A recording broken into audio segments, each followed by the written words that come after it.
He paid her in silver without asking questions. She split his wood with deadly precision and disappeared into the desert before sunset. But when he followed her trail out of desperate curiosity, what he discovered living in the shadow of Mesa Grande would shake him to his very core and force him to question everything he thought he knew about survival, sacrifice, and the unbreakable bonds that can form between strangers. The morning Kione Yazzie first appeared at the Sinclair Ranch, Daniel had been wrestling with a pile of mesquite logs that seemed determined to defeat him before breakfast. His hired hands had quit the week before, spooked by Apache raids 2 counties over, leaving him alone on 3,000 acres of unforgiving New Mexico, territory with winter approaching faster than his aging back could handle the endless demands of ranch life.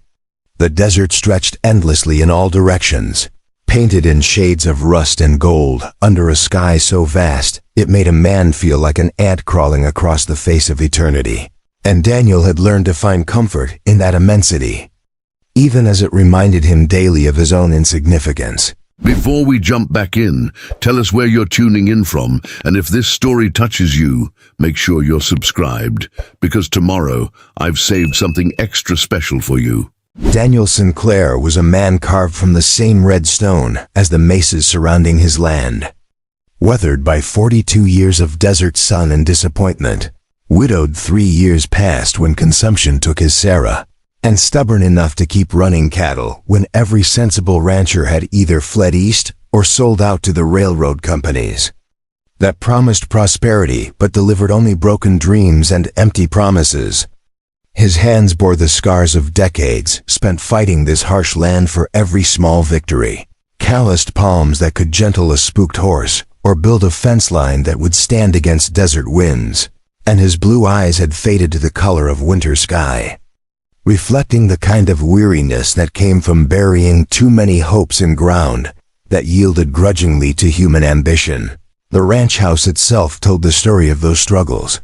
Adobe walls thick enough to keep out the worst of summer heat and winter cold, but marked by the patches and repairs that spoke of constant battle against the elements. Sarah had planted roses beside the front porch, defiant splashes of color in a landscape that favored thorns over blossoms, and Daniel still tended them with religious devotion, even though their beauty seemed to mock the stark reality of his solitary existence. The barn stood solid but showed its age in sagging beams and weathered boards, while the corral fences bore the marks of countless repairs, where restless horses had tested their boundaries against wood and wire.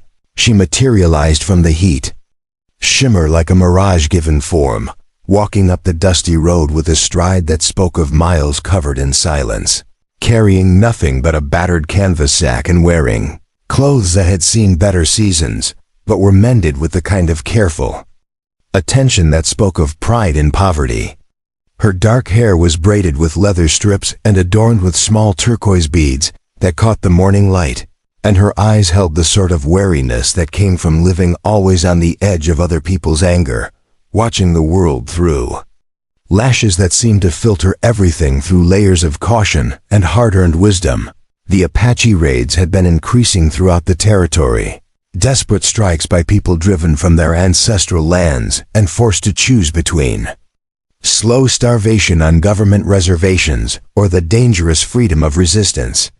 Daniel had heard the stories from other ranchers, tales of livestock stolen in the night, of isolated homesteads burned to the ground, of families who simply vanished into the desert without trace or explanation. Most white settlers spoke of the Apache with a mixture of fear and hatred, painting them as savage raiders who struck without mercy or reason.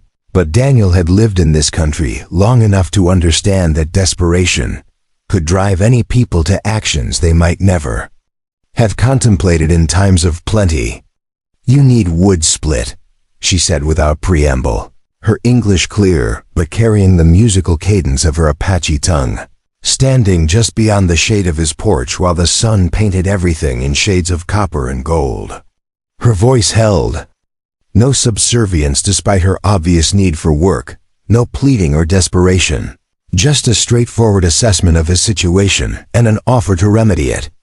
Her gaze moved past him to assess the pile of logs with the practiced eye of someone who had learned to read work the way other people read books.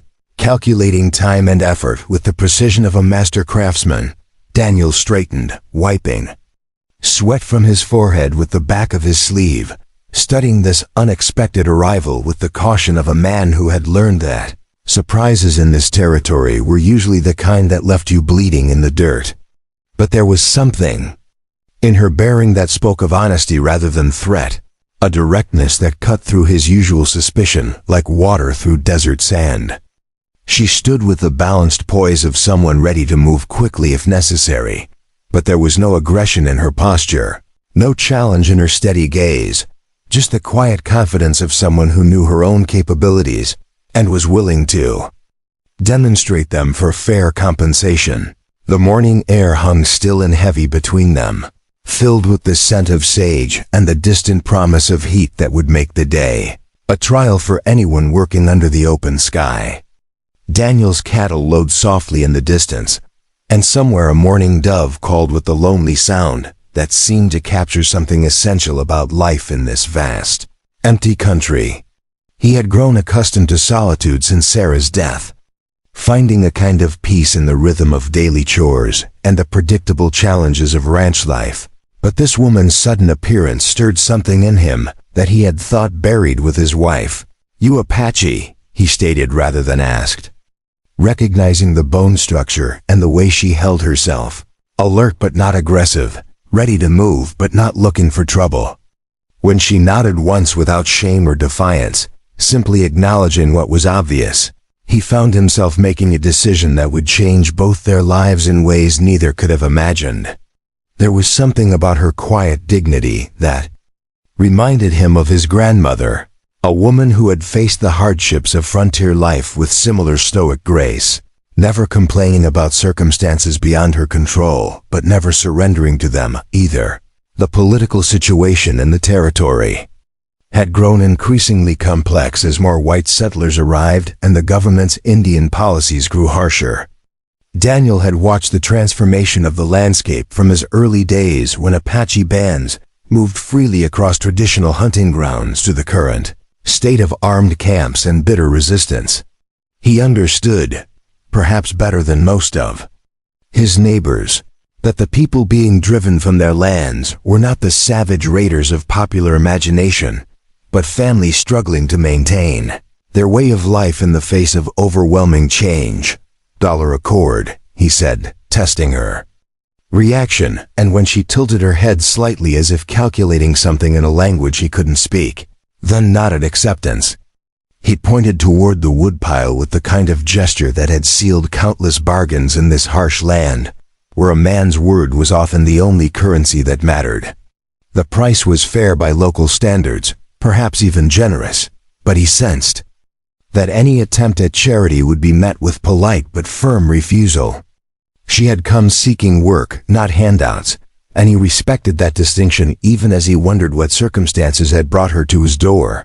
She approached the woodpile with the careful assessment of a professional, running her hands over different pieces to test their grain and density, selecting an axe from his collection with the discerning touch of someone who understood tools as extensions of human will. The mesquite was particularly challenging wood, known for its hardness and tendency to twist unpredictably when struck incorrectly, but she hefted the axe with familiar confidence and positioned the first log with the precision of someone who had split thousands of similar pieces. The first blow landed with a sharp crack that echoed off the nearby hills, the log splitting cleanly along its natural grain line. The second piece yielded just as easily, then the third, and Daniel realized he was watching someone who had elevated wood splitting from mere labor to something approaching artistry.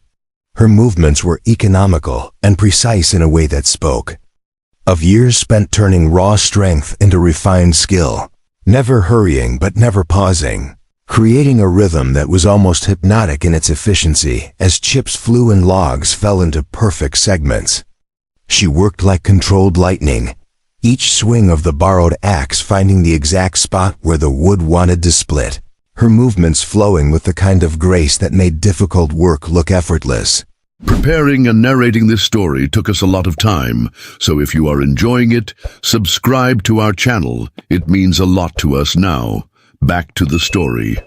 Sweat began to bead on her forehead as the sun climbed higher, but her pace never varied, each stroke delivered with the same measured force and precise placement. The pile of split wood grew steadily while the stack of uncut logs diminished, and Daniel found himself genuinely impressed by her skill and endurance. Daniel found excuses to work nearby, ostensibly mending harness leather and checking fence posts, but actually watching this woman who could split more wood in an hour than most men managed in half a day. He noted how she never seemed to tire, how she paused only to drink from the well with cupped hands, how she studied the grain of each log before committing to her strike. There was something almost meditative about her approach to the work, as if the repetitive motion of the axe provided not just physical exercise, but mental discipline as well. The harness he was supposedly repairing had needed attention for weeks, but Daniel found himself making the simple task last far longer than necessary, stealing glances at his unexpected employee while pretending to focus on leather and buckles. The fence posts he checked were solid and needed no adjustment, but they provided convenient excuses to work within sight of the woodpile, while trying to solve the puzzle of this silent woman, who had appeared from nowhere to tackle his most pressing chore. She spoke not a word during those first hours, communicating only through the language of competent work, and when the sun reached its zenith and painted the desert in shades of white fire, she set down the axe with the same quiet precision she brought to everything else.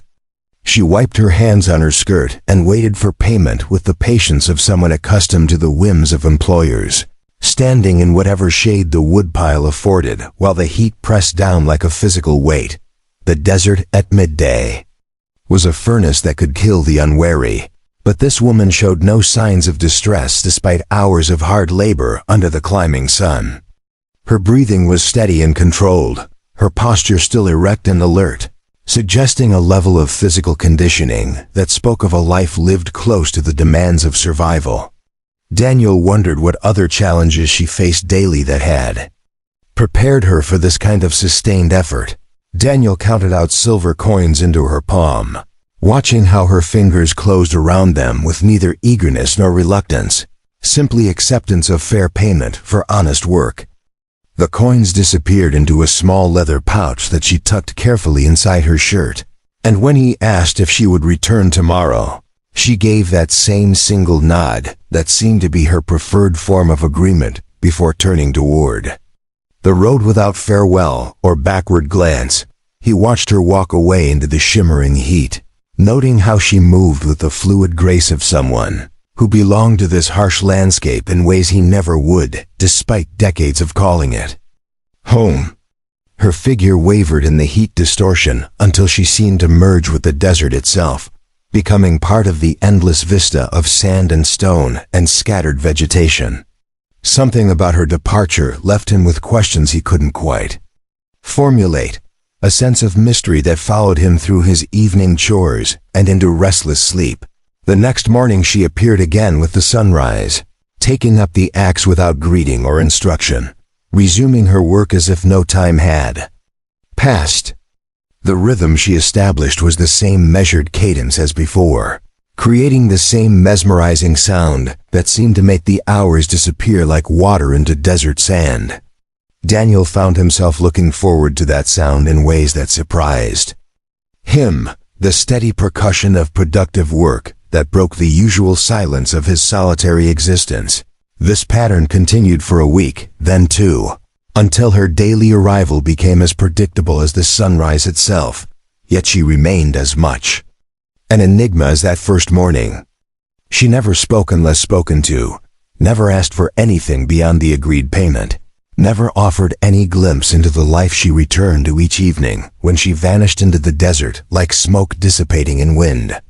Her presence brought a strange comfort to the ranch, the assurance that at least one daily task would be completed with skill and reliability. Daniel began leaving tasks that would keep him close to the woodpile, telling himself it was practical supervision, but knowing it was simple curiosity about this woman who worked with such focused intensity. She seemed to carry some invisible weight that had nothing to do with the axe in her hands, and sometimes she would pause in her work to gaze toward the distant mesas with an expression he couldn't read, a look that spoke of longing or loss, or perhaps both combined into something too complex for words. The mystery deepened as he observed small details that raised more questions than they answered. Her clothes, while clean and carefully mended, showed signs of wear that suggested limited resources. Her boots were functional but worn thin at the soles, the kind of footwear that had covered many miles over rough terrain. Most telling of all, she carried no food for the long day of labor, working from sunrise to sunset, with only water from his well to sustain her efforts. It was during the third week that he noticed she ate nothing during her work, despite laboring. From sunrise to sunset, and when he offered hardtack and jerky, she accepted with the same quiet nod, but ate with the careful deliberation of someone for whom food was too precious to waste. She chewed each bite thoroughly, as if extracting every possible bit of nourishment. And Daniel realized that his simple offer of trail rations might represent more sustenance than she typically received during a day's work.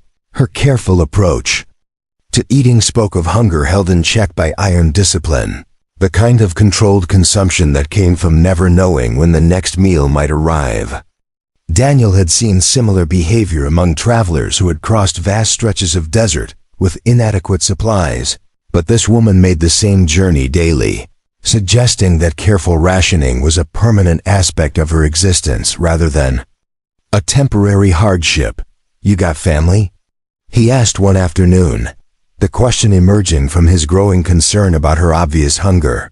And when she paused in her work to consider him with those dark eyes that seemed to hold depths he couldn't fathom, he thought she might not answer. The silence stretched between them like a held breath, filled with the weight of unspoken histories and carefully guarded secrets. Finally she spoke a single word that carried volumes of meaning he was only beginning to understand: children. She said simply, and something in the way she said it, with such careful control over her tone, made Daniel realize that whatever brought her to his ranch each day had less to do with earning money than with desperation of a kind he had never experienced.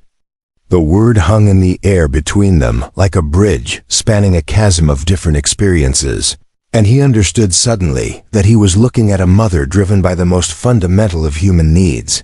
That single word explained everything and nothing simultaneously.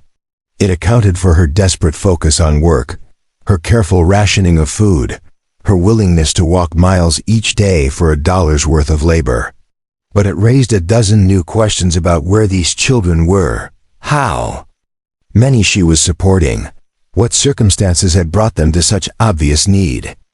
Daniel found himself seeing her with new eyes, recognizing the fierce protectiveness that drove her to such lengths. He began adding extra rations to her payment: bacon wrapped in cloth, cornmeal in paper sacks, small additions that she accepted without comment, but with a slight softening around her eyes that told him these gifts were more significant than their modest value might suggest. The change in her expression when he handed over these supplies was almost imperceptible, but Daniel had learned to read the subtle signs of emotion in a land where survival often depended on controlling one's reactions. Gradually he began to piece together the outline of circumstances that must have brought her to his door.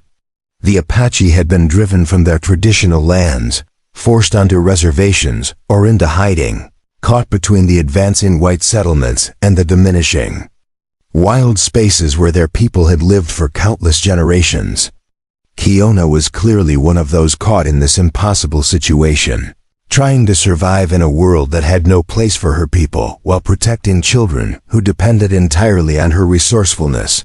The political situation had created countless tragedies as families were separated, traditional ways of life destroyed, and proud people reduced to begging for survival on lands that had once provided everything they needed.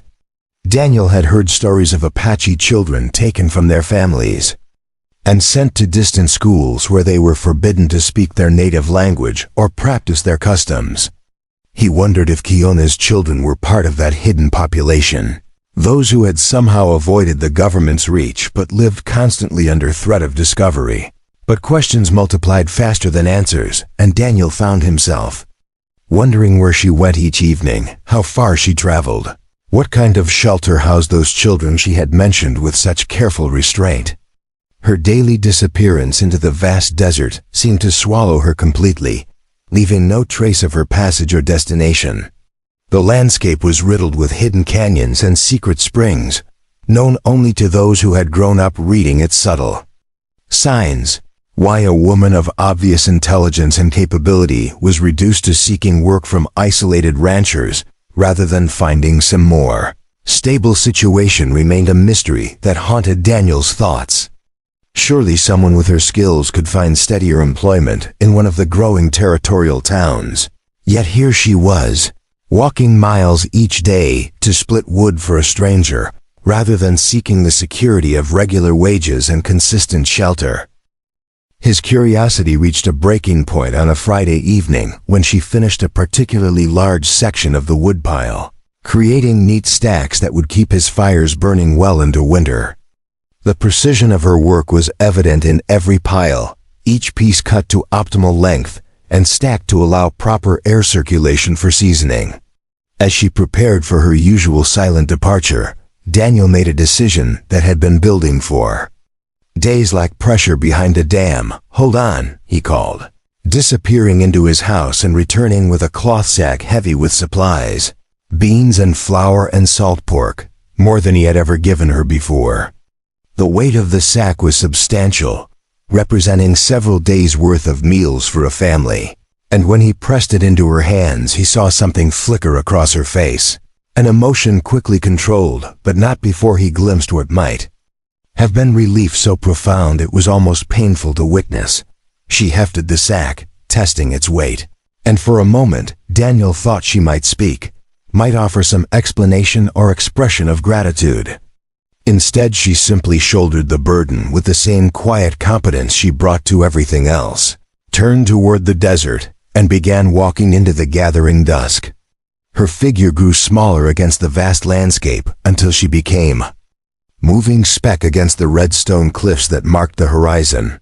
This time, after waiting until she had gained sufficient distance, Daniel made a choice that would reveal truths he was unprepared to face.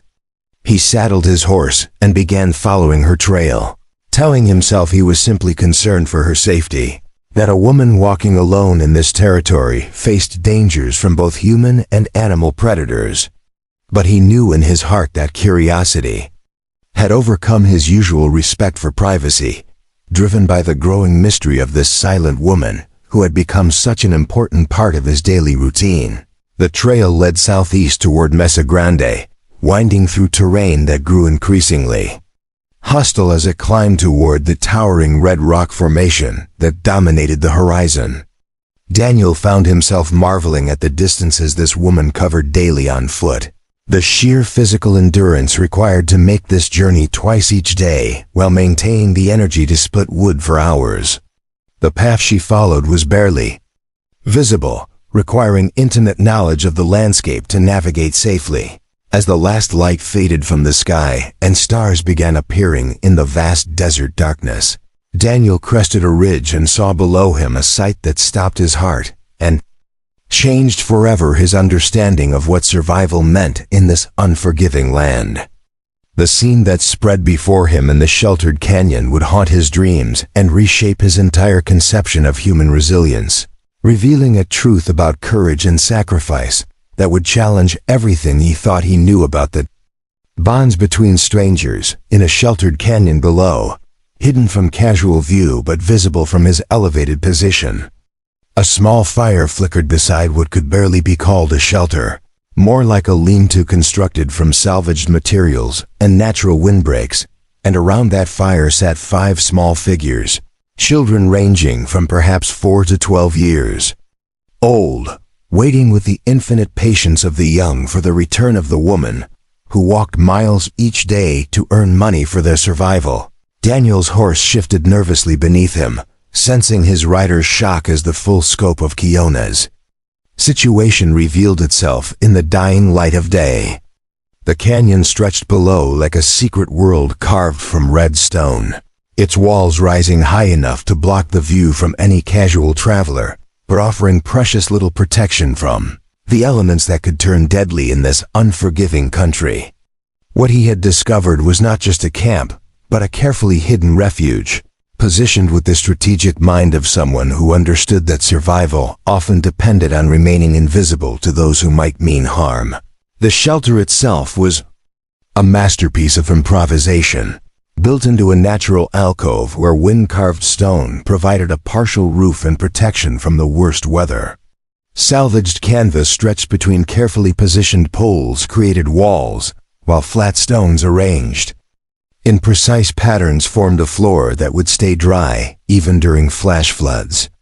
Everything spoke of someone who knew this land intimately, who could read the subtle signs that marked safe places from dangerous ones, who understood that the difference between life and death often lay in choosing the right spot to make a stand. Daniel watched as Kiona appeared from the desert darkness, moving toward that fire with quickening steps that spoke of desperate longing to be reunited with those she loved most.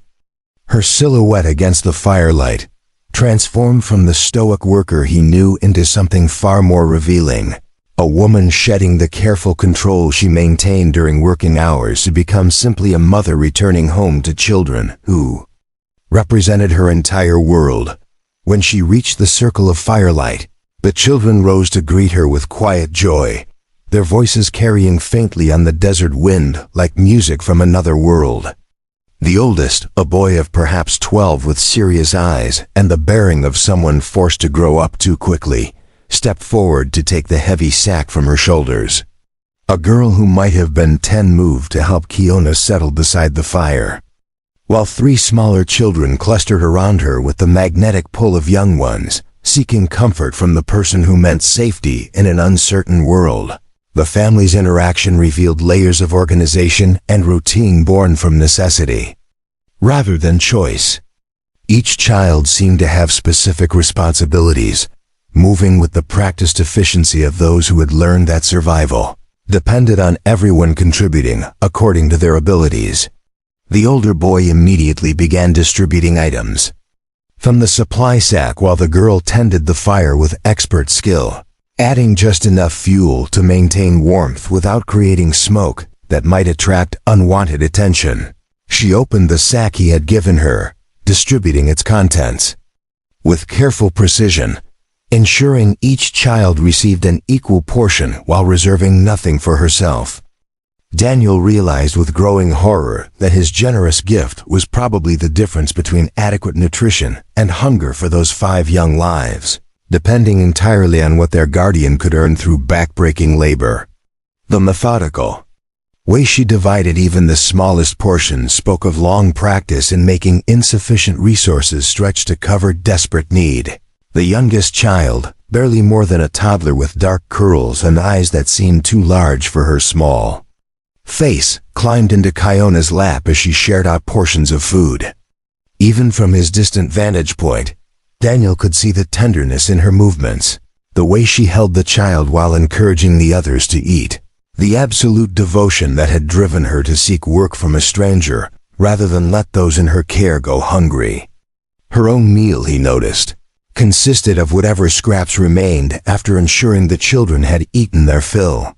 The scene that unfolded below challenged every assumption Daniel had formed about Apache raiders and the stories of savage attacks that dominated territorial newspapers.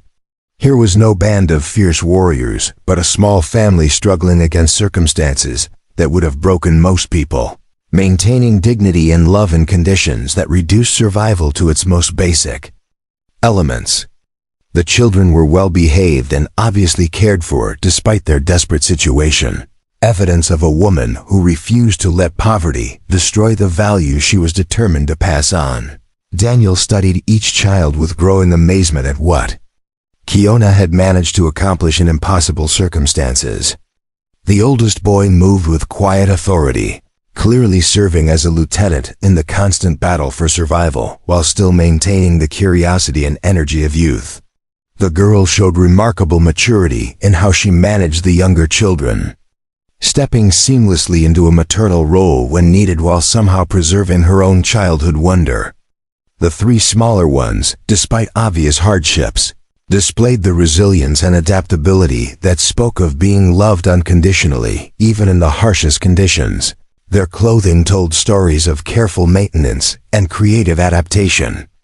Garments that had been repeatedly mended and modified to extend their usefulness far beyond normal expectations. Nothing was wasted in this hidden sanctuary, every scrap of material serving some purpose, every container holding something precious. The children's moccasins were worn thin but showed recent repairs, evidence of someone who understood that proper footwear could mean the difference between mobility and becoming stranded in hostile territory. The cooking arrangements revealed similar ingenuity, with a carefully constructed fire pit designed to minimize smoke while maximizing heat efficiency. A collection of battered pots and pans, probably salvaged from abandoned homesteads or traded for with great sacrifice, served as their entire kitchen. Water storage consisted of various containers positioned to catch every precious drop during rare desert rains, while a small garden scratched from the canyon floor showed where Kiona attempted to supplement their diet with whatever would grow in this harsh environment. Daniel watched the family's evening routine unfold with the mesmerizing quality of a well-rehearsed performance, each member knowing their role and executing it with practiced efficiency. The older children helped prepare the simple meal while the younger ones gathered around Kiona for what appeared to be storytelling, their faces animated by firelight as she spoke in the musical cadences of her native language. Even without understanding the words, Daniel could sense the richness of the oral tradition being passed down, the way ancient wisdom and cultural memory survived even in these desperate circumstances. The sight of their evening meal drove home the reality of their situation with devastating clarity. What Daniel had provided as a generous gift represented their primary source of nutrition, supplemented by whatever wild foods the children could gather and the occasional small game that might be trapped or hunted in the surrounding desert. Every bite was consumed with the careful attention of those who understood that food was not guaranteed, that tomorrow's meal depended on today's careful conservation and planning. As full darkness settled over the canyon, Daniel witnessed the family's bedtime preparations and marveled at how Kiona managed to create a sense of security and normalcy in circumstances that offered neither. The children settled into carefully arranged sleeping areas, sharing blankets and body heat in configurations that spoke of long practice in staying warm during cold desert nights. Kiona moved among them with gentle efficiency, ensuring each was properly covered and comfortable before taking her own rest in a position that allowed her to respond quickly to any threat or need. The vulnerability of their situation struck Daniel with overwhelming force as he realized that this small family was completely exposed to every danger that desert could offer. Wild animals, sudden weather changes, hostile encounters with other desperate people, or simple accidents could destroy them without warning. Yet somehow they had not only survived, but maintained the bonds of love and mutual care that made survival meaningful rather than merely a grim struggle against inevitable defeat. He watched until the fire died to embers and the small family settled into their inadequate shelter for the night, then rode home through darkness thick with the weight of revelation. The stars overhead seemed cold and distant after witnessing such human warmth maintained against impossible odds, and the familiar comfort of his own ranch house felt almost shameful in comparison to the courage required to call that hidden canyon home. The contrast between his secure existence and their precarious survival challenged every comfortable assumption he had made about fairness and fortune. The ride back to his ranch passed in a blur of conflicting emotions and racing thoughts. As Daniel grappled with knowledge that demanded action but offered no clear path forward, The desert landscape that had always seemed merely harsh now appeared actively hostile, filled with dangers that could destroy a small family whose only protection was their guardian's unwavering determination to keep them safe. Every shadow might hide a threat. Every sound might herald disaster for those who lived so close to the edge of survival. Back at his ranch house, sitting alone by his own fire with a belly full of good food and walls strong enough to keep out wind and cold, Daniel Sinclair stared into the flames and grappled with knowledge that demanded action. The comfortable routine of his solitary existence suddenly felt hollow and selfish when measured against what he had witnessed. The extraordinary sacrifice of a woman who walked miles each day to earn money that barely kept 5 children alive. His own problems seemed trivial in comparison to the daily miracle of survival being performed in that hidden canyon. Those 5 children haunted his thoughts as he lay sleepless in his comfortable bed, their faces illuminated by firelight, burned into his memory like brands. The oldest boy's premature seriousness, the girl's gentle competence with her younger siblings, the toddler's innocent trust that someone would always be there to protect her, all represented accusations against his own comfortable isolation from the suffering that surrounded him. Sleep seemed impossible when he knew that miles away, a family was huddled together against the cold with only thin blankets and shared warmth to sustain them through the night. The next morning brought no relief from the emotional turmoil that had seized him during the night, and Daniel found himself moving through his usual chores with distracted efficiency, while his mind wrestled with the implications of what he had discovered. Feeding his own cattle seemed almost obscene when he knew children were rationing scraps, and the abundance of his own food stores felt like a reproach against his previous indifference to the suffering that existed just beyond his daily awareness. When Kiona appeared for work as usual, Daniel studied her with new eyes that could read the signs of exhaustion and worry she kept so carefully hidden. The set of her shoulders spoke of burdens that went far beyond the physical demands of her labor, while her face showed the subtle marks of someone who rarely slept deeply, always alert for dangers that might threaten those under her protection. Her hands, he noticed for the first time, bore small cuts and calluses that told stories of work that extended far beyond splitting wood. She approached her work with the same quiet competence as always, but Daniel now understood the desperate urgency that drove her measured efficiency. Every log split represented a few more pennies toward survival. Every hour of labor, another small victory against the forces that threatened to overwhelm her small family. The rhythm of her acts had taken on new meaning, no longer simply the sound of work being accomplished, but the heartbeat of a woman, fighting against impossible odds to protect those she loved. The morning passed differently than all the previous ones, heavy with unspoken knowledge and the weight of decisions that could not be delayed indefinitely. Daniel found himself studying every detail of Kiona's behavior, searching for clues about how to approach the delicate situation he had stumbled into. Direct charity would likely be refused by someone with such obvious pride, but ignoring what he had learned felt like a betrayal of basic human decency. As the sun climbed toward its daily appointment with the meridian and the heat began to build toward its customary intensity, Daniel made a decision that would transform his comfortable isolation into something far more complex and demanding. The knowledge he carried could not remain buried beneath polite silence, and the suffering he had witnessed demanded a response that went beyond his usual gifts of extra food. What he was about to propose would change both their lives in ways neither could predict. When Kiona paused in her work to drink from the well, Daniel approached with the careful deliberation of someone stepping onto unstable ground. The conversation he was about to initiate would destroy the comfortable distance they had maintained, forcing both of them to acknowledge realities that had remained safely hidden beneath the surface of their business relationship. But some knowledge, once gained, could not be ignored without destroying the very humanity that made survival worthwhile.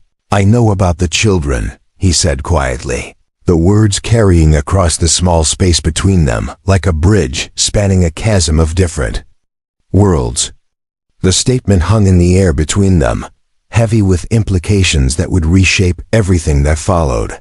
And Daniel watched as Keona's carefully maintained composure flickered for just an instant before reassembling itself into the familiar mask of guarded neutrality. Her reaction was swift and telling, a momentary freezing of all movement before the careful control reasserted itself.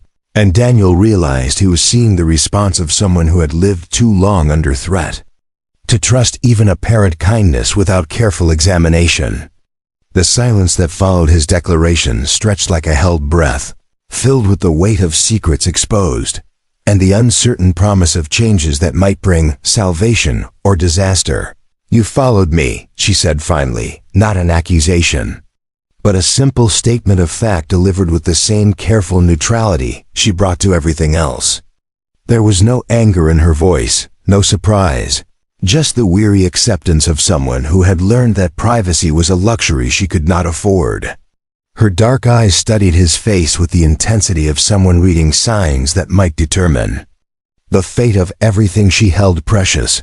I did, Daniel admitted, recognizing that honesty was the only foundation upon which any future understanding could be built. And I saw what you're up against. The inadequacy of words to capture what he had witnessed frustrated him, but he pressed on, driven by the knowledge that this conversation represented a turning point from which there could be no retreat. Those children need more than you can provide, working here one day at a time. The challenge implicit in his statements sparked something in Keona's eyes, a flash of the fierce protectiveness that had driven her to such lengths to keep her charges safe. They are fed, she said with quiet dignity, and Daniel heard beneath the simple words the enormous pride and determination that had made their survival possible against all reasonable expectations. They are safe. They are loved. What more is there? A roof that won't leak, Daniel replied, his voice gaining strength as he found the courage to speak truths that demanded acknowledgement. Walls that will keep out the wind. Food that doesn't have to be rationed. A future that doesn't depend on whether you can walk 10 miles every day to split wood for strangers. Each word felt like a step further onto ground that might collapse beneath him, but the memory of those children huddled around their meager fire drove him forward.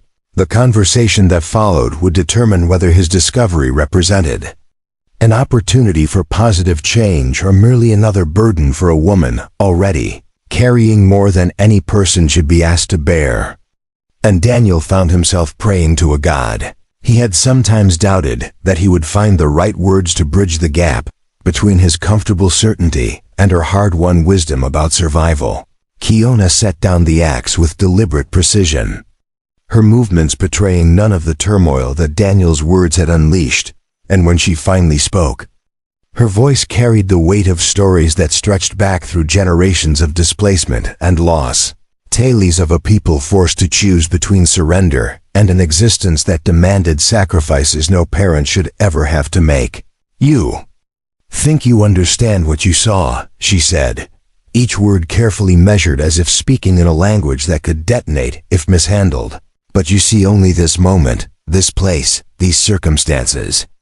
Her gaze moved past him toward the distant mesas where her ancestors had once hunted freely, where children had learned the old ways without fear of soldiers or government agents, who arrived with promises that always crumbled into ash and broken treaties. The silence between them stretched taut as a bowstring while Daniel struggled to find words that could bridge the enormous gulf between his comfortable assumptions and her lived reality. He had expected gratitude, perhaps relief that someone finally knew her situation and was offering help, but instead he faced the quiet dignity of a woman who had learned that survival often meant refusing assistance that came with invisible chains attached. Obligations that could transform rescue into a different kind of captivity. Tell me, he said finally, settling onto a nearby stump with the careful movements of someone approaching a wounded animal, recognizing that the next few minutes would determine whether his discovery led to salvation or simply added another burden to shoulders already carrying more than they should bear. Help me understand what I don't see. The admission of ignorance felt like stepping off solid ground, But Daniel sensed that honesty about his limitations was the only foundation upon which trust might eventually be built. Kiona studied his face for long moments, reading intentions the way her people had always read the subtle signs that meant the difference between safety and disaster, between friends and enemies who wore friendly masks until the moment of betrayal. What she saw in his weathered features must have satisfied some internal test, because she nodded once and began to speak in the careful cadences of someone sharing secrets that could bring destruction if they reached the wrong ears. My husband was called Joseph Yazzie by the white soldiers who could not pronounce his true name, she began, her voice taking on the rhythm of traditional storytelling, even as the words carved fresh wounds in old scars. He was a man of peace who believed the promises about reservation life, who thought we could learn new ways while keeping the important parts of the old ones. Her hands moved unconsciously as she spoke, tracing patterns in the air that seemed to give physical form to memories too precious and painful to hold in words alone. The story that emerged painted a picture of hope systematically destroyed by bureaucratic indifference and cultural arrogance that treated ancient wisdom as primitive ignorance requiring correction. Joseph had moved his small band to the designated reservation, built the required houses, attempted to farm land that had never been meant for agriculture, and watched his people slowly starve on government rations that arrived sporadically and in quantities insufficient to sustain life. The children began to sicken from bad water and strange foods, Kiona continued, her voice never wavering despite the anguish that flickered behind her carefully controlled expression. The medicine man was forbidden to practice healing ceremonies. The old women who knew which plants could cure illness were told their knowledge was superstition that must be abandoned. Each revelation fell like stones into still water, creating ripples of understanding that spread through Daniel's consciousness and shattered comfortable illusions about government benevolence. The breaking point had come when officials arrived to collect the children for mandatory schooling at distant institutions, where they would be civilized through the systematic destruction of everything that connected them to their heritage. Names would be changed, haircut, native languages forbidden under penalty of physical punishment, and contact with families reduced to carefully supervised visits designed to prevent the contamination of progress with primitive sediment. Joseph refused to give up the children, Kiona said, and for the first time her voice carried an edge that hinted at the warrior spirit that had enabled her people to resist conquest for generations. He said our language carried the wisdom of countless ancestors, that our children needed to know who they were before they could decide who they might become. The defiance implicit in those words had sealed their fate as surely as if they had taken up arms against the United States Army. What followed was a familiar pattern of escalating pressure and violent response that had been repeated across the Western territories as indigenous people struggled to maintain their identity. In the face of systematic cultural annihilation, Joseph and several other family heads were arrested on charges of obstructing federal education policy, a crime that carried sentences designed to break the spirit rather than simply punish the body. They took him in chains, Kiona said simply. But Daniel heard beneath those stark words the echo of children crying for a father who would never return, of a woman suddenly responsible for survival in a world that offered no place for her people except on terms that demanded the surrender of everything that made survival meaningful. The soldiers said he would return when he learned to be reasonable, but the prison in Santa Fe is where Apache men go to die slowly. The children she now protected represented the scattered remnants of several families whose adults had been killed, imprisoned, or simply disappeared into the vast machinery of governmental control that processed indigenous resistance with bureaucratic efficiency. Some were her own biological children, others the offspring of relatives and friends who had entrusted their most precious possessions to her care before being taken away to unknown fates. Little Star is my sister's daughter, Kiona explained, referring to the toddler Daniel had seen the night before. taken when soldiers came for my sister's husband, who had been caught teaching the old songs to children in secret. The simple words carried implications that made Daniel's stomach clench with horror as he began to understand the systematic nature of the destruction being visited upon entire families, who had committed no crime except refusing to abandon their identity. The oldest boy, she revealed, was actually her nephew, son of a brother who had died defending their hidden camp against bounty hunters, who collected government payments for each Apache scalp they could produce regardless of whether it came from a warrior or a child. Swift Arrow tries to be the man of our family now, though he has seen only 12 summers, Kiona said with pride, mixed with profound sadness for childhood sacrifice to circumstances no child should have to face. Each child's story added another layer to the portrait of deliberate cultural genocide, disguised as benevolent civilization, revealing the human cost of policies designed by distant bureaucrats, who never had to look into the eyes of families being systematically destroyed for their own supposed benefit.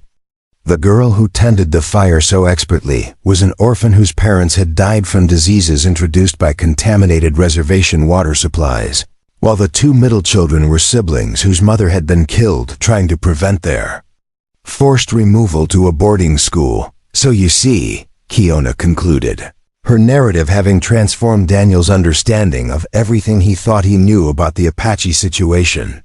We cannot simply accept help that comes with questions about our presence here, our legal status, our right to exist as we choose. The careful emphasis on the word legal carried bitter irony, highlighting how laws written by conquerors always seem to criminalize the survival strategies of the conquered. Daniel sat in stunned silence as the full implications of her story settled into his consciousness like sediment in still water, gradually clarifying into a picture that challenged every comfortable assumption he had made about justice, civilization, and the moral superiority of his own culture. The newspaper accounts of Apache raids that he had read over the years suddenly took on new meaning when viewed through the lens of families fighting for the simple right to raise their children according to their own values. "What do you need?" he asked finally, the question emerging from a recognition that his original offer had been built on fundamental misunderstandings about the nature of their situation. Simple charity could not address problems rooted in systematic oppression, and conventional solutions might actually make their circumstances more dangerous rather than more secure. "Not what I think you need, but what would actually help." The question seemed to catch Kiona off guard, as if she had grown so accustomed to people offering inappropriate assistance that the possibility of someone actually asking for her input had become foreign. She was quiet for so long that Daniel began to wonder if he had somehow offended her. But gradually he realized she was considering possibilities that had been pushed aside by the daily urgency of mere survival. "Winter. Shelter," she said eventually, her voice gaining strength as she allowed herself to voice hopes that had been carefully suppressed. "Somewhere that children can stay warm when the snows come, where little Star will not cough all night from the cold wind that finds every gap in our walls." The simple words carried visions of children dying from exposure, of a woman lying awake, listening to labored breathing, and knowing that each winter storm might be the one that finally overwhelmed their meager defenses. "Medical care," she continued, the admission of vulnerability clearly difficult for someone whose survival had depended on projecting strength and competence. "Swift Arrow broke his arm 2 moons ago, and though it has healed, it did not heal straight because we had no doctor to set the bone properly." The image of a 12-year-old boy enduring broken bones in silence because medical attention would mean exposure and possible capture painted Daniel's growing understanding of their situation in even starker terms. "Education," she added. And Daniel heard in that single word the echo of Joseph's defiant insistence that children needed to know their heritage before choosing their future. Not the education that steals their names and forbids their language, but learning that helps them survive in both worlds, the one that was and the one that is becoming. The careful distinction revealed a sophisticated understanding of cultural adaptation that went far beyond simple resistance or surrender. As Kiona spoke, Daniel began to envision possibilities that had never occurred to him during his comfortable isolation, ways that his resources and position might be used to address real needs rather than simply assuaging his own conscience with ineffective gestures. His ranch offered space and privacy. His reputation in the territory provided a certain protection from casual interference, and his knowledge of local officials might help navigate the dangerous waters of territorial politics. There's a cabin on the north section of my land, he said slowly, testing an idea that was forming in his mind even as he spoke. Built it for my foreman before the trouble started and he moved back east. Been empty for 2 years now, but it's solid, has a good fireplace, room enough for all of you. The offer felt simultaneously too small and too large, inadequate to address their real needs but potentially dangerous in its implications for all involved. Kiona's reaction was immediate and telling. A sharp intake of breath followed by the kind of stillness that preceded either flight or fight, and Daniel realized he had just proposed something that could either save her family or destroy them all, if it attracted the wrong kind of attention. Government agents were always searching for Apache families who had escaped the reservation system, and harboring them was a federal crime that could result in imprisonment or worse. You would take such a risk? She asked, her voice carrying amazement mixed with suspicion as she tried to understand what could motivate a white man to endanger himself for strangers, particularly strangers whose very existence challenged the comfortable narrative of civilized progress that justified their dispossession. Why would you do this thing when discovery could bring soldiers to your door? The question struck to the heart of motivations that Daniel was still struggling to understand himself. Impulses that went beyond simple charity or even basic human decency to touch something deeper and more complex. Perhaps it was the memory of his own wife's death, and the way grief had taught him about the fragility of everything he thought secure. Or maybe it was recognition that true civilization was measured not by technological advancement, but by how a society treated its most vulnerable members. Because, he said finally, groping for words that could capture feelings too large and complicated for easy expression. Because what I saw in that canyon last night was a family that deserves better than slow death by exposure, and because I've got more space than I know what to do with while you're trying to keep 5 children alive in a shelter that wouldn't protect a dog from winter weather. The inadequacy of his explanation frustrated him, but sometimes actions had to precede understanding. The conversation that followed would reshape both their lives in ways neither could predict, transforming a simple business relationship into something far more complex and dangerous. A partnership that would test the limits of courage and compassion while challenging the arbitrary boundaries that separated civilized people from those deemed unworthy of basic human consideration. 3 days passed before Kiona gave her answer. 3 days during which she continued to arrive at dawn and work until dusk while Daniel wrestled with the growing certainty that he had crossed a line from which there could be no retreat. Having offered sanctuary to people whose very existence was considered a federal crime by authorities who measured success in terms of cultural extinction rather than human survival, when she finally spoke, it was with the careful deliberation of someone who had learned that words carelessly chosen could mean the difference between life and death for those she loved most in the world. We will come, she said simply, but Daniel heard beneath those 3 words the weight of a decision that required her to trust a stranger with the lives of 5 children who represented the future of a people being systematically erased from the land their ancestors had called home for countless generations. The logistics of moving her hidden family proved more complex than Daniel had anticipated, requiring careful planning to avoid the network of territorial officials, military patrols, and bounty hunters who earned government payments for information about Apache movements in the region. Every detail had to be considered, from the timing of their departure to the routes that would minimize their exposure to casual observation by travelers. who might report suspicious activity to authorities. Daniel spent those 3 days preparing the abandoned foreman's cabin, a structure that had been solidly built but required extensive work to make it suitable for permanent habitation by a family fleeing persecution. The roof needed patching where winter storms had loosened shingles. The chimney required cleaning and minor repairs, and the interior had accumulated the dust and debris of 2 years' abandonment, along with evidence of occupation by various desert creatures seeking shelter. As he worked to restore the cabin, Daniel found himself thinking about the children who would soon call this place home, trying to imagine their lives after years of constant uncertainty and danger. The oldest boy would need space to continue growing into the man his circumstances had already begun to shape, while the girls required privacy and security that their current situation could never provide. Most importantly, little Star needed a safe place to simply be a child without the constant fear that had marked her short existence. The evening before their planned move, Daniel rode out to the hidden canyon one final time, ostensibly to coordinate the details of their departure, but actually to witness the end of a chapter in their lives that had been defined by survival against impossible odds. What he found was a family already in the process of carefully dismantling their makeshift home, packing their few possessions with the efficiency of people who had learned to carry their entire world on their backs.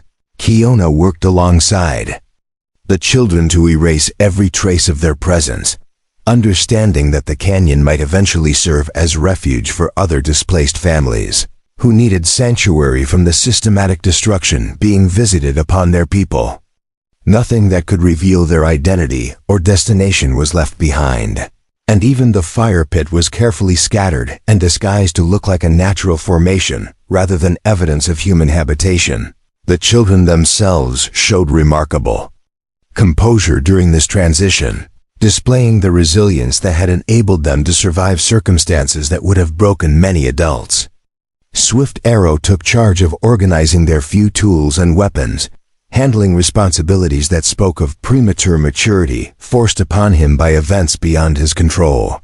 The girls worked together to pack clothing and personal items, while even Little Star contributed by carrying small objects that had been designated as her responsibility. "Are you certain about this decision?" Daniel asked as he watched the systematic elimination of their hidden refuge, understanding that once they left this place, there would be no retreat to familiar ground if his offer of sanctuary proved to be a mistake. "Once you come to my land, we're committed to seeing this through regardless of what complications might arise." The gravity of their situation weighed heavily on his conscience as he contemplated the potential consequences of discovery. Kiona paused in her packing to study his face with the intensity of someone reading signs that might determine the fate of everything she held precious, searching for any hint of doubt or reservation that might indicate his offer was less solid than it appeared. "You are asking if I trust you with their lives," she said finally, gesturing toward the children who continued their work with quiet efficiency. "The answer is that I have no choice but to trust you, because the alternative is watching them die slowly from cold and hunger." The brutal honesty of her response struck Daniel like a physical blow, forcing him to confront the reality that his gesture of kindness was not really a choice for desperate people, but rather their only alternative to certain destruction. The weight of responsibility that came with their trust felt heavier than anything he had ever carried, transforming his comfortable existence into something far more complex and dangerous than he had anticipated when he first offered employment to a silent Apache woman. As dawn approached, the small family gathered their possessions and prepared to abandon the only home the younger children could remember, leaving behind the security of familiar surroundings for the uncertain promise of safety under the protection of a stranger. Daniel had brought his wagon, concealed among the rocks below the canyon, and now he helped load their meager belongings while marveling at how little they owned, despite managing to survive in conditions that would have defeated most people. The journey to his ranch required careful navigation through terrain that offered both concealment and multiple escape routes should they encounter unwanted attention from territorial patrols or other travelers who might report their movements to authorities. Daniel had chosen a route that avoided the main roads and settlements, winding through arroyos and behind natural formations that would hide the wagon from casual observation while still allowing reasonable progress toward their destination. Little Star rode in the wagon bed, her large eyes taking in the passing landscape with the wonder of a child seeing new country for the first time, while the older children walked alongside the vehicle with the alert wariness of young people who had learned that survival depended on constant vigilance.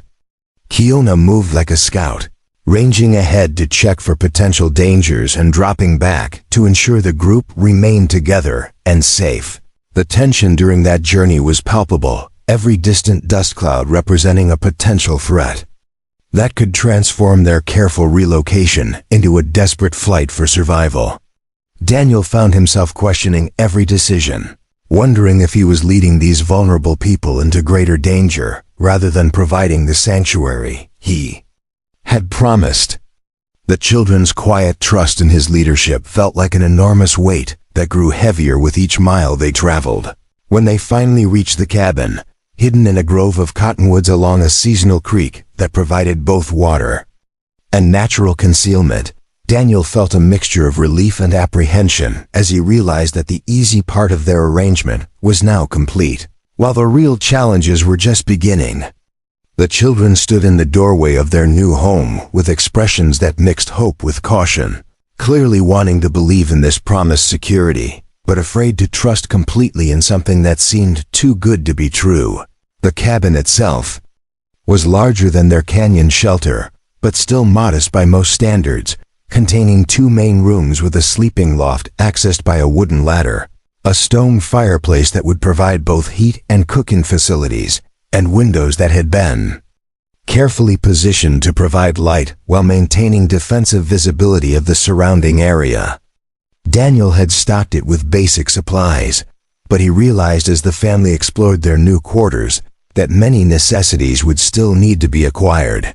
Swift Arrow immediately began assessing the defensive possibilities of their new location, checking sightlines and escape routes with the tactical awareness of someone much older than his 12 years, while the girls examined the cooking facilities and storage areas with the practical interest of people who had learned to make the most of limited resources. Little Star simply stood in the center of the main room and slowly turned in a circle, apparently amazed by the luxury of walls that didn't move with the wind. "This will do," Kiona said finally, and Daniel heard in those simple words the first hint of relief he had detected in her voice since their initial meeting. The children will be warm this winter and safe from those who would take them away. The admission of vulnerability was clearly difficult for someone who had survived by projecting strength and self-sufficiency. But Daniel understood that accepting help required its own form of courage. The first week of their cohabitation revealed both the benefits and complications of Daniel's impulsive offer of sanctuary, as he discovered that sharing his land with a fugitive family required constant vigilance and careful planning to avoid attracting the wrong kind of attention from neighbors and authorities. Every visitor to his ranch now represented a potential threat. Every routine interaction carried the possibility of discovery and disaster for those depending on his protection. Daniel found himself making excuses to avoid social gatherings in town, declining invitations that might lead to questions about changes in his routine or unexpected activity around his property. The isolation that had once felt like peaceful solitude now carried the weight of necessity, as he realized that maintaining the secret of his guests required him to become secretive himself in ways that felt increasingly unnatural and burdensome. The children adapted to their new environment with remarkable speed, displaying the flexibility that had enabled them to survive constant displacement and uncertainty throughout their young lives. Swift Arrow began helping with ranch work, demonstrating skills with horses and cattle that suggested natural aptitude enhanced by careful observation of the world around him. The girls took over many household responsibilities, transforming the bachelor chaos of Daniel's domestic arrangements into something approaching organized comfort. Most surprising was Little Star's rapid development once freed from the constant stress of survival in hostile territory, as if security had unlocked potential that had been suppressed by circumstances beyond her control. She began speaking more, laughing at simple pleasures, and displaying the normal curiosity of a healthy child exploring a world that no longer seemed filled with immediate dangers around every corner. But beneath this surface adjustment, Daniel could sense the constant tension that came with living under false identities in a land where their very existence was considered criminal by the authorities who claimed jurisdiction over their lives. Every unexpected sound brought immediate alertness. Every distant rider caused worried glances toward escape routes, and every change in routine carried the potential for discovery and the destruction of their carefully constructed refuge. The first real test of their security arrangement came when Sheriff Martinez made an unannounced visit to discuss reports of increased Apache activity in the region. His casual questions about Daniel's recent activities carrying implications that could destroy everything they had worked to build. Standing on his own porch while 5 Apache fugitives hid just yards away, Daniel faced the kind of moral crisis that revealed the true cost of the commitment he had made without fully understanding its implications. "Been quiet out your way?" Martinez asked, his eyes scanning the ranch buildings with the professional interest of someone paid to notice details that others might miss. Some folks report seeing smoke from fires where there shouldn't be any, tracks that don't match known travelers through the area. The sheriff's tone was conversational, but Daniel understood that he was being tested, that his responses would determine whether this visit remained routine or developed into something far more dangerous. "Just me and the usual wildlife," Daniel replied, fighting to keep his voice steady while his mind raced through the implications of discovery and the potential consequences for everyone he was protecting. "Haven't seen anything unusual, but I'll keep my eyes open." The lie felt heavy on his tongue, but he understood that honesty in this moment would mean signing death warrants for 5 innocent children, whose only crime was being born into the wrong race at the wrong time in history. As Sheriff Martinez continued his questioning, Daniel realized that his comfortable existence as a respected member of the territorial community was rapidly becoming incompatible with his new role as protector of fugitive families, forcing him to choose between social acceptance and moral obligation in ways that would reshape his understanding of justice, law, and the difference between what was legal and what was right. Sheriff Martinez's visit marked the beginning of a period of escalating tension that would test every bond of trust and loyalty Daniel had built with his hidden family.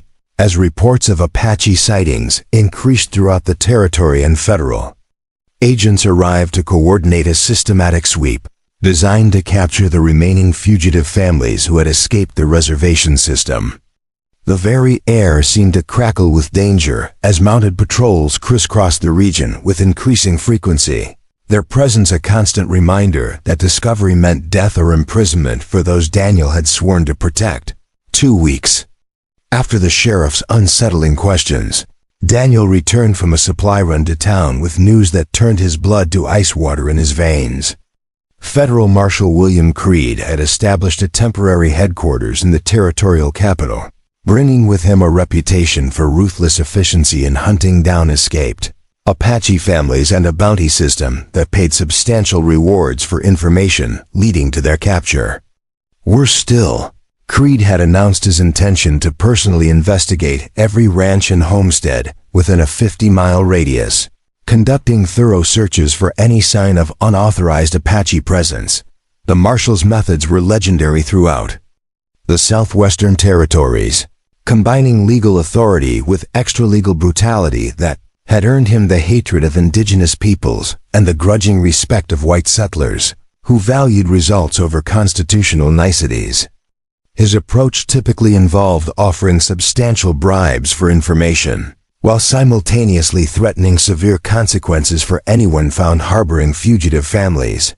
creating a climate of fear and suspicion that turned neighbors against each other. Daniel gathered the family that evening to share what he had learned, watching their faces as hope transformed into the familiar mask of resignation and preparedness for flight that had characterized their existence before finding sanctuary on his land. The children absorbed the news with the stoic acceptance of young people who had learned that safety was always temporary, always subject to forces beyond their control, while Kiona's expression revealed the terrible weight of a woman forced to choose between certain dangers and uncertain alternatives. "How long do we have?" Swift Arrow asked with the direct pragmatism of someone far older than his 12 years, already mentally cataloging their possessions and calculating travel times to potential refuges that might offer temporary concealment. His premature maturity was both heartbreaking and inspiring, evidence of a spirit that refused to surrender despite circumstances that would have crushed many adults. "Creed's working his way south from the territorial capital," Daniel replied, studying the crude map he had sketched to illustrate their tactical situation. "At his current pace, he'll reach this area within 2 weeks, maybe less if he receives information that accelerates his timeline." The words felt like pronouncing death sentences, but Daniel knew that false optimism would serve no one in their desperate circumstances. The discussion that followed revealed the impossible nature of their situation, as every potential solution carried risks that could prove fatal if circumstances developed in unexpected directions.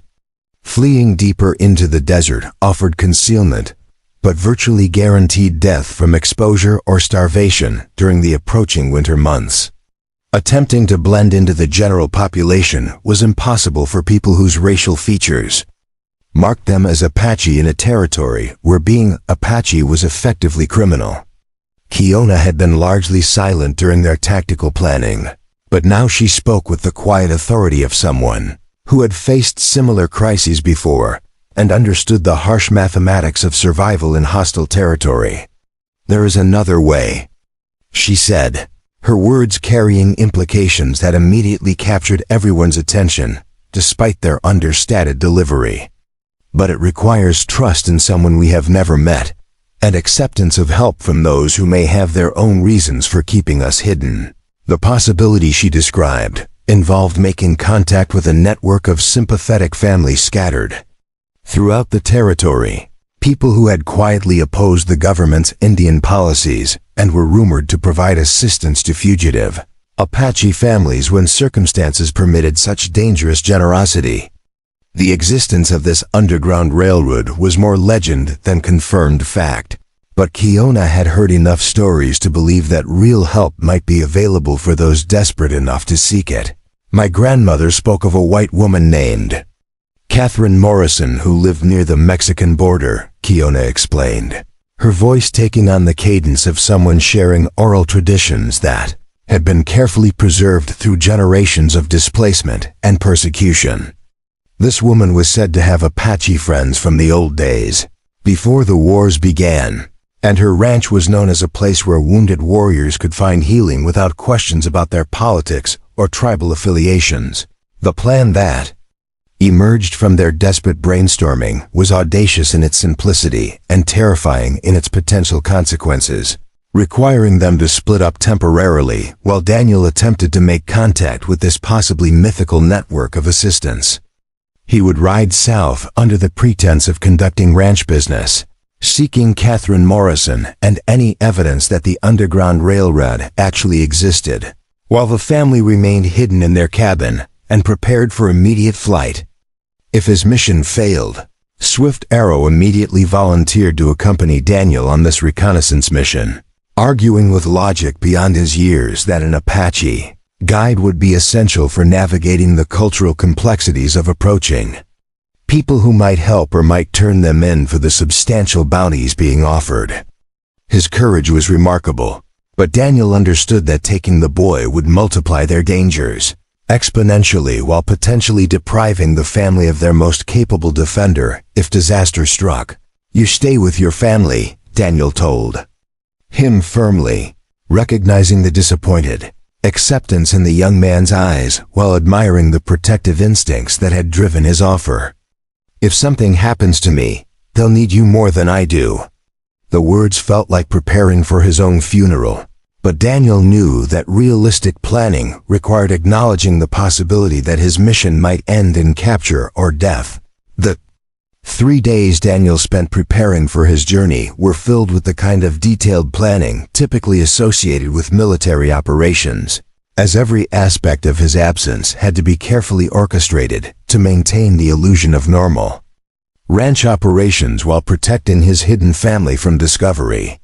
He arranged for his cattle to be moved to pastures that would require minimal supervision, stockpiled supplies that would sustain the family during his absence, and established emergency signals that would allow them to communicate across the distances that would separate them. Most importantly, he spent hours with Swift Arrow, reviewing defensive plans and escape routes that would give the family their best chance of survival if federal agents discovered their location during his absence.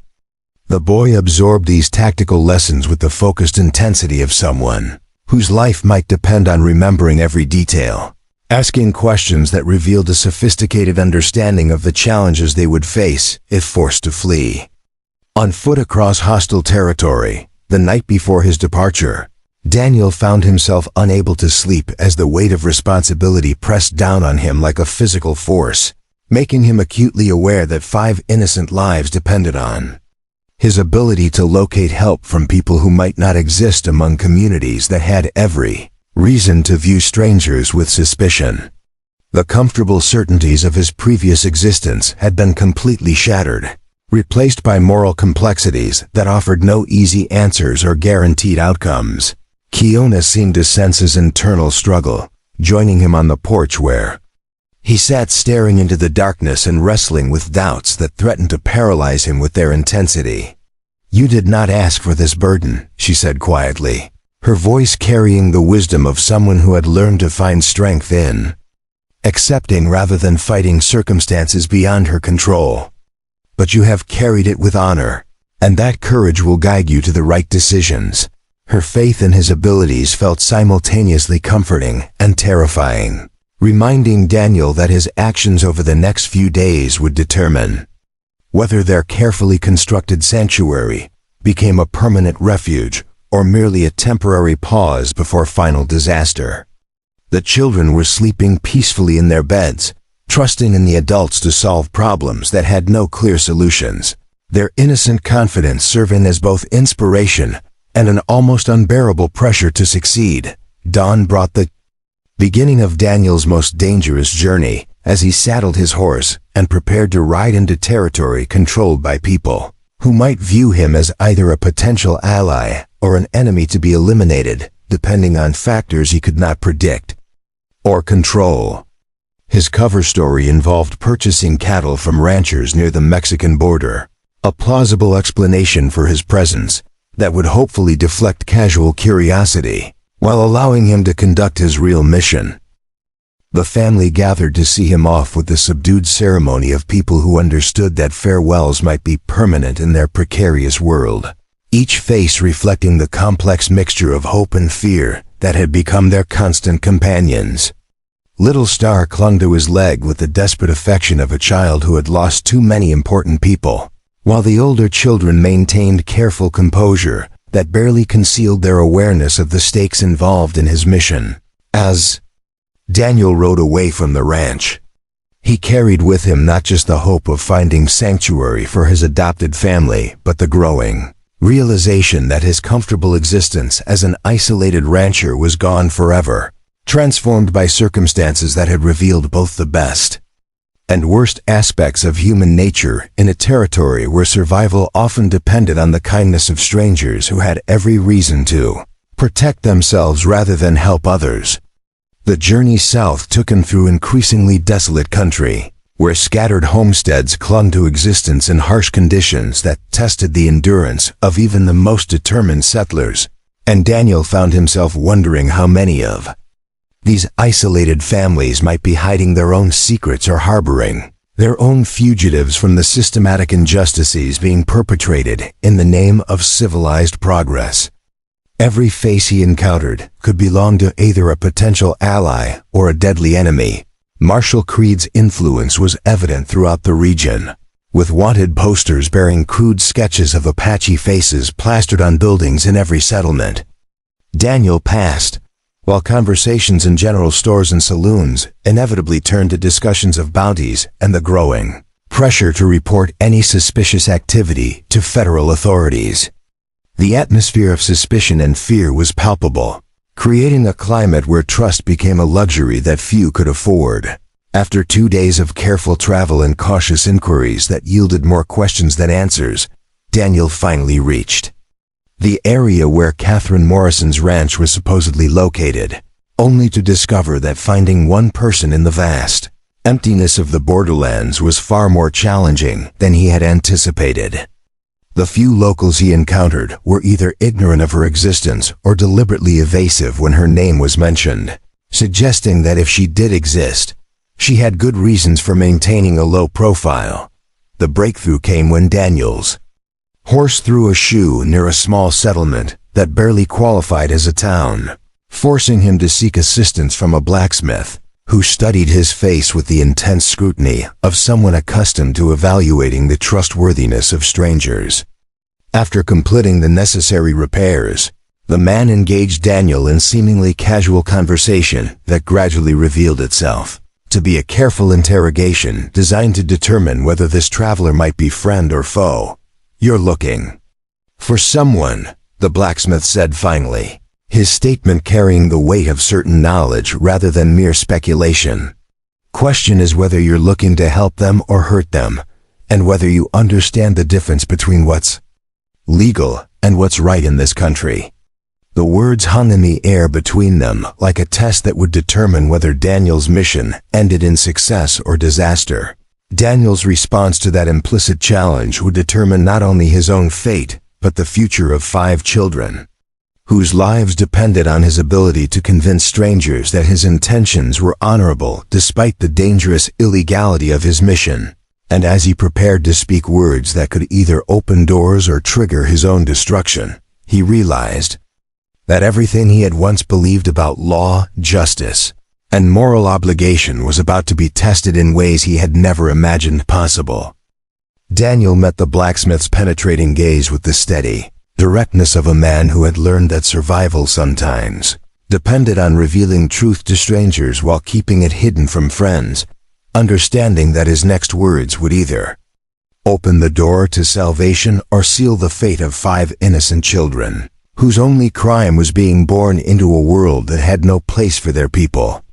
"I'm looking to help someone who deserves better than what this territory offers to folks like her," he said carefully, allowing just enough specificity to demonstrate genuine intent, while maintaining the ambiguity that might protect them all.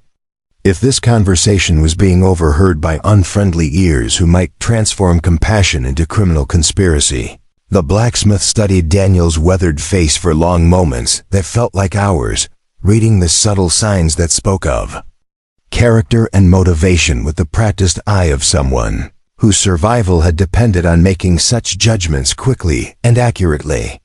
His calloused hands continued working the bellows that kept his forge glowing while his mind evaluated the stranger who had arrived, asking questions that could mean life or death for people whose existence was considered a federal crime by authorities, who measured success in terms of cultural extinction rather than human survival. Finally, he nodded toward the back of his shop where they could speak without being observed by the occasional travelers who drifted through this forgotten settlement, on their way to destinations that mattered more than this dusty crossroads between nowhere and nothing. The workspace was cluttered with tools and projects that spoke of a craftsman who took pride in his work despite operating in circumstances that offered little recognition or reward for excellence. Catherine Morrison died 3 winters past, the man said bluntly, his words hitting Daniel like physical blows as he realized that their desperate plan had been built on foundations that no longer existed. The silence that followed this revelation stretched like a chasm opening beneath. his feet threatening to swallow the hope that had sustained him through days of dangerous travel and uncertainty. But her daughter Sarah carries on the work, though she's had to be more careful since the federal marshal started paying better attention to who comes and goes in these parts. The transformation of despair into cautious hope felt like the sun breaking through storm clouds after a night of torrential rain that had threatened to wash away everything precious and irreplaceable. Daniel found himself gripping the edge of a workbench to steady himself as the implications of this information settled into his consciousness, recognizing that their desperate situation might still have a solution, despite the setback of learning that their primary contact had been dead for years.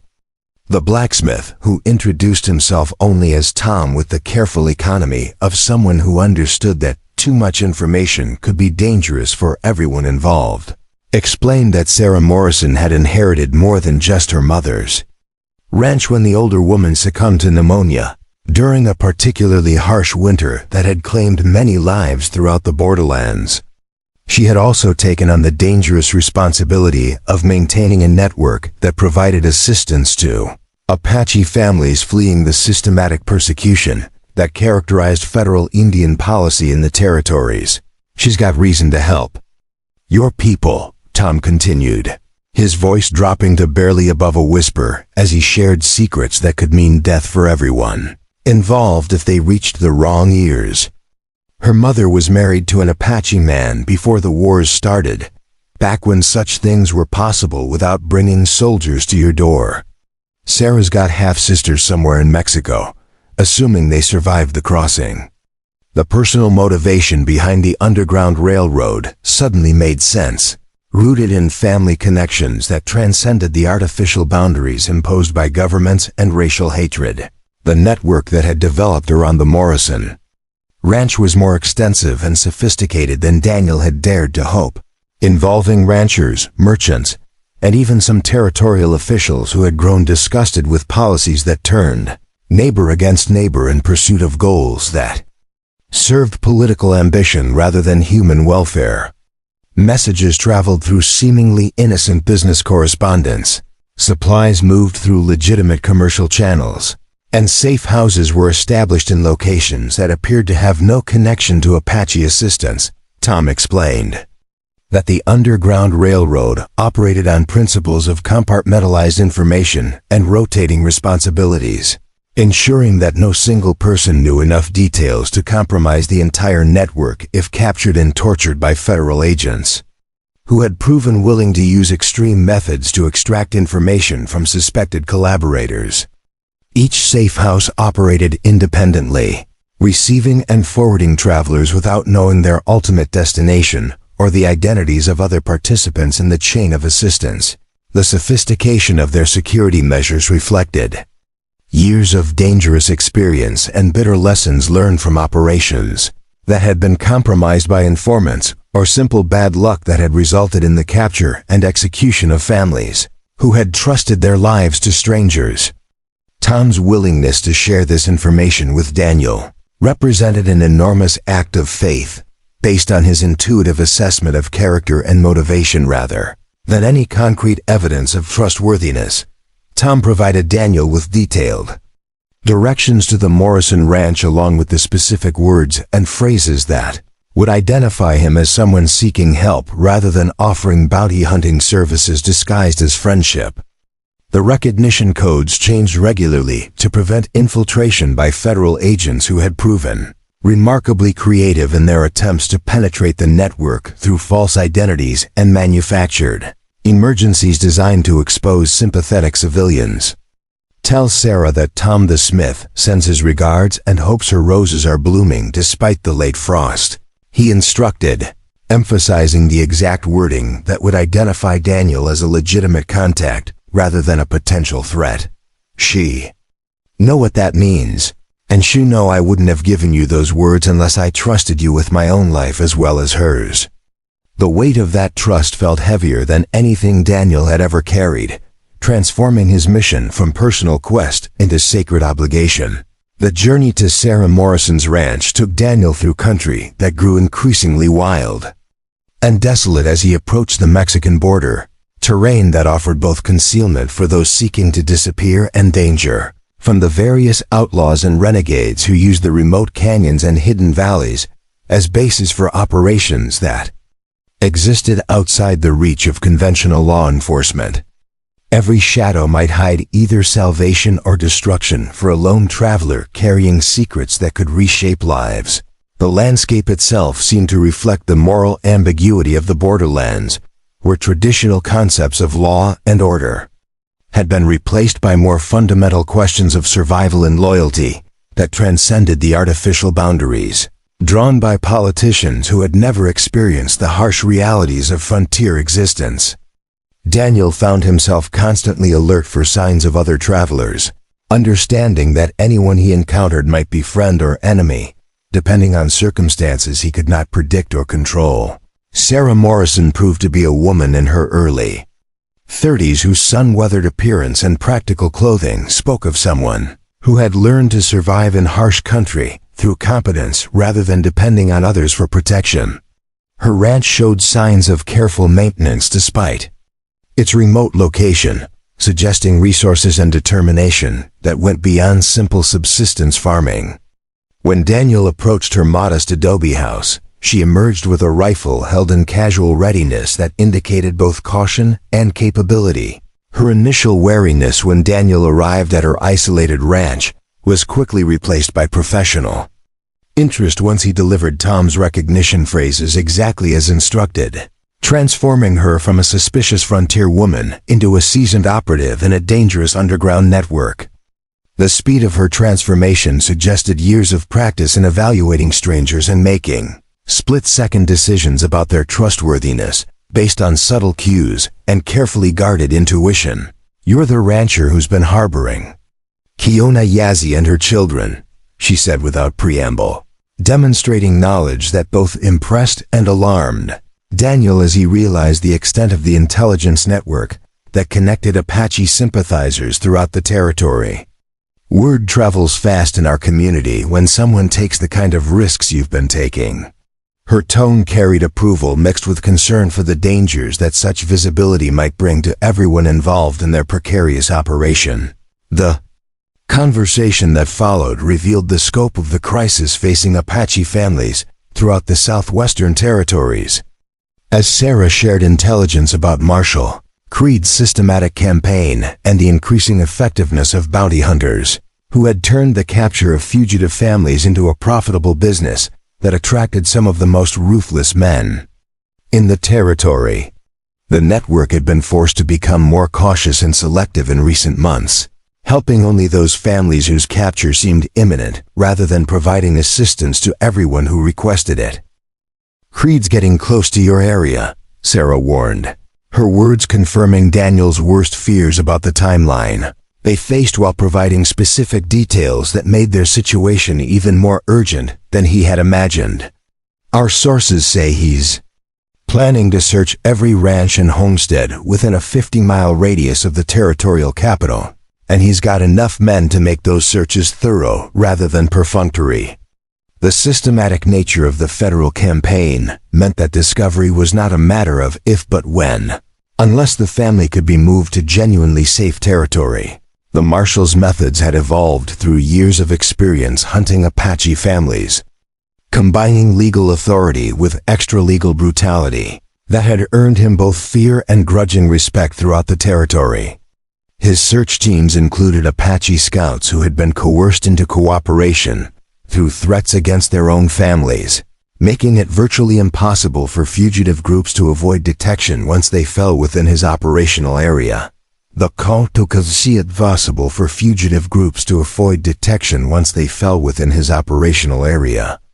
Solution Sarah proposed was both elegant and terrifying in its complexity, involving the carefully orchestrated relocation that would move Kiona's family through a series of safe houses until they reached a permanent sanctuary in Mexico where they could live openly without fear of capture or forced return to reservation life.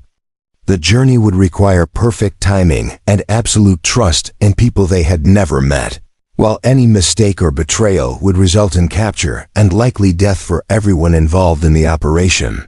The Mexican government doesn't always Cooperate with American requests for extradition of Apache families, Sarah explained, spreading a hand-drawn map across her kitchen table to illustrate the route that offered their best chance of reaching safety.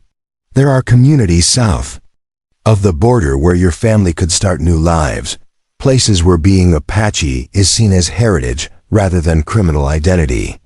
The promise of genuine freedom was almost too precious to believe after months of constant fear and hiding.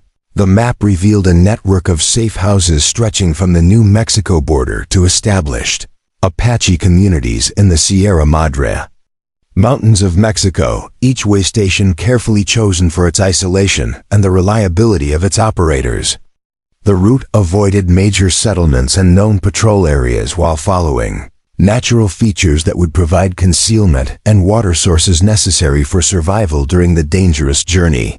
The plan required Daniel to return immediately to his ranch and prepare the family for departure within 48 hours, a timeline that would barely allow them to gather essential possessions before beginning a journey that would take them hundreds of miles through territory controlled by people who considered their existence a federal crime. Every hour of delay increased the risk that Creed's systematic search would reach them before they could escape the tightening net of federal enforcement. Sarah provided Daniel with detailed instructions for each stage of the journey, including recognition signals for the various safe houses and emergency procedures if any part of their carefully planned route was compromised by federal agents or bounty hunters. The Underground Railroad had developed sophisticated protocols through years of dangerous experience, but success still depended on luck and the courage of ordinary people willing to risk everything to help strangers. Each safe house operator had their own methods for concealing travelers and their own emergency procedures for dealing with unexpected searches or suspicious visitors, creating a network that was flexible enough to adapt to changing circumstances while maintaining the security necessary for long-term survival. The dedication of these ordinary people to protecting strangers represented a level of moral courage that challenged everything Daniel thought he knew about human nature. The ride back to his ranch passed in a blur of urgent planning and growing anxiety as Daniel wrestled with the reality that he was about to lose the family that had given new meaning to his solitary existence, even as he recognized that helping them reach safety represented the most important thing he had ever done in his life. The empty landscape around him seemed to mock the bonds of affection that had developed between him and 5 Apache fugitives who had transformed his understanding of courage, sacrifice, and the true meaning of family. He arrived at his ranch to find the family packed and ready for immediate departure, their few possessions organized with the efficiency of people who had learned to reduce their entire lives to what could be carried on their backs if circumstances demanded such desperate mobility. Swift Arrow had maintained careful watch during Daniel's absence. REPORTI. NG no unusual activity or signs that their location had been discovered. But the tension in everyone's faces revealed the strain of waiting for news that might determine their fate. "We leave tonight," Daniel announced, his words greeted with the mixture of relief and apprehension that characterized people facing salvation that required them to once again risk everything on the uncertain promises of strangers. The next few hours were spent in final preparations that included destroying any evidence of their presence, while ensuring they carried everything necessary for survival during a journey that might take weeks to complete safely. Kiona moved through these preparations with the calm efficiency that had characterized her approach to every challenge they had faced together. But Daniel could see the emotion she kept carefully controlled beneath her practical exterior. This departure represented not just another flight from danger, but the possibility of genuine safety for children who had never known security. The chance to build permanent lives rather than simply surviving from day to day. The children themselves showed remarkable composure as they prepared to leave the only stable home most of them could remember. Their resilience a testament to Kiona's success in teaching them that adaptation was a form of strength rather than defeat. Little Star seemed to sense the significance of this departure, clinging more closely to the adults while maintaining the quiet courage that had carried her through previous upheavals. As darkness fell across the high desert country, 5 Apache fugitives and their unlikely protector began a journey that would test every bond of trust and courage they had developed during their months together, following paths known only to those who lived outside the law while carrying hopes for a future that seemed almost too precious to believe might actually be possible. The stars overhead bore witness to their departure from a sanctuary that had been temporary but precious, marking the end of one chapter in their lives and the beginning of another that might finally offer the security they had never dared to dream could be theirs. The first safe house was a day's hard travel through country that grew increasingly dangerous as they moved closer to areas where federal patrols were known to operate, but the family moved with the silent efficiency of people whose lives had always depended on avoiding detection by those who wished them harm. The operators of each way station proved to be ordinary people transformed by extraordinary circumstances into heroes willing to risk everything for strangers. Each mile of their journey carried them further from the only home the children had known and closer to a future that remained uncertain despite the careful planning that had preceded their departure. And Daniel found himself memorizing their faces in the starlight, knowing that once they reached safety in Mexico, their paths would likely never cross again, despite the bonds that had formed between them during their time of shared danger and mutual dependence.